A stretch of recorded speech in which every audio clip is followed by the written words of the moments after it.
విద్యార్థి నాన్నరే మళ్ళా చెప్తున్నా, దేహాన్ని కాపాడేవారు డాక్టర్లు అయితే దేశాన్ని కాపాడేవారు ఇంజనీర్లు, దేహంలో రక్తాన్ని ప్రసరింపచేసేవారు డాక్టర్లు అయితే దేశంలో నదులను ప్రవహింపచేసేవారు ఇంజనీర్లు. అందుకే ఇంజనీరింగ్ చదివిన కలాం ప్రపంచంతో కొట్టించుకున్నాడు సలాం.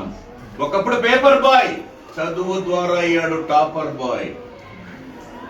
ఒకటే చెప్తున్నా, దయచేసి ఆషామాషి వదిలేయండి. ఇప్పుడు మనకున్న సమయం తక్కువ నాన్న. ఒక చిన్న ఎగ్జాంపుల్ చెప్తాను, ఇది చాలా ఇంపార్టెంట్. కురుక్షేత్ర సంగ్రామ సమయంలో శ్రీకృష్ణ భగవానుడు అర్జునుడికి ఎందుకు గీతోపదేశం చేశాడు, మిగిలిన వాళ్ళకి ఎందుకు చెప్పలేదంటే, భీముడు చెప్తే తినేసి నిద్రపోతాడు, ధర్మరాజు చెప్తే శాంతి శాంతి అని కూర్చుంటాడు ఆయన. నకుల సహదేవులకు అంత బలం లేదు కాబట్టి, అంత ధైర్యము తక్కువ కాబట్టి, దమ్మున్నవాడు ధైర్యవంతుడు పరాక్రమవంతుడైనటువంటి అర్జునుడికే, కార్యసాధకుడైన అర్జునుడికే ఆ రోజు గీతోపదేశం చేశాడు శ్రీకృష్ణ భగవానుడు.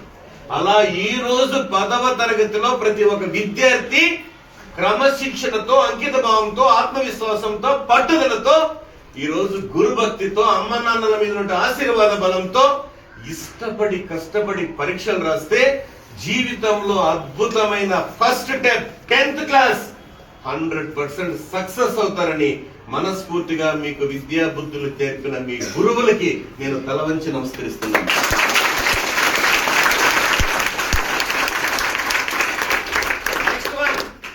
మనం ప్రతిసారి నేను మెడిటేషన్ చేపిస్తుంటా, అంతే కదా సార్? అద్భుతమైన, మీకు గుర్తుంటుందా యుఎస్ స్వీట్ జోక్? గుర్తుందా?